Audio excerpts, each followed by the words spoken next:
Ladies and gentlemen, welcome back to the House of Representatives. This is your state representative, Kerry Condotta. Well, we're not in the House of Representatives because as we speak, we are having the first of our budget debates on the floor. This will go on for some time now that most of the budgets have been introduced. The Republicans in the House have introduced their budget. The Democrats in the House have introduced their budget.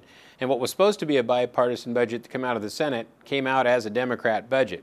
So there may be a fourth budget from the Republicans in the House. We don't know that for sure.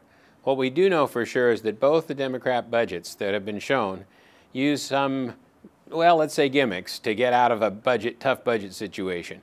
One of them kicks $330 million into the next budget, and one of them kicks $400 million into the next budget.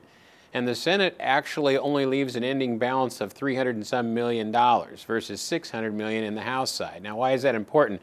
Because what's happened here is rather than to get it to a responsible budget, it's something that's sustainable, where you're taking out the credit card for $330+ million, we're reducing our savings account by about half, and we're not cutting the needed cuts or what need to be made to make it sustainable.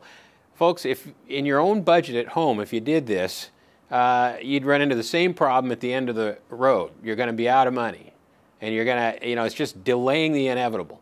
The fact is, this budget, this revenue in this particular budget grew by $2 billion.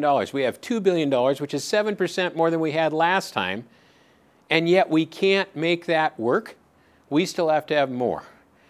And we still have to use credit cards, and we still have to drop our savings account. Folks, I know you won't do that at home.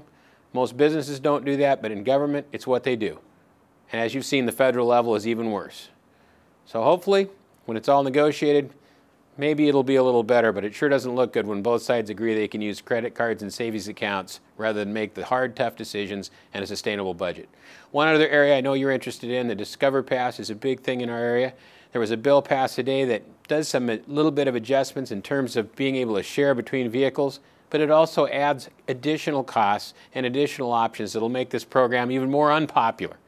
We did, however, attach one amendment to that we think really helps our state parks, and that is the state parks will no longer pay into the lodging and hotel funding. They'll retain that money. It's about $600,000 they can use for repairs and maintenance, and I was happy to bring that amendment to the floor. I'm very happy for the state parks who have been squeezed and squeezed and squeezed out of this budget.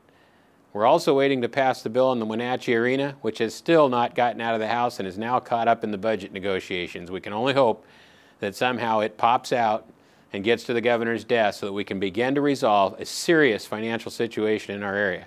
It can be resolved, and it will be resolved, but only with our help, and we're doing everything we can to make that happen. Thanks for listening. We'll see you one more week to go. Thanks for tuning in.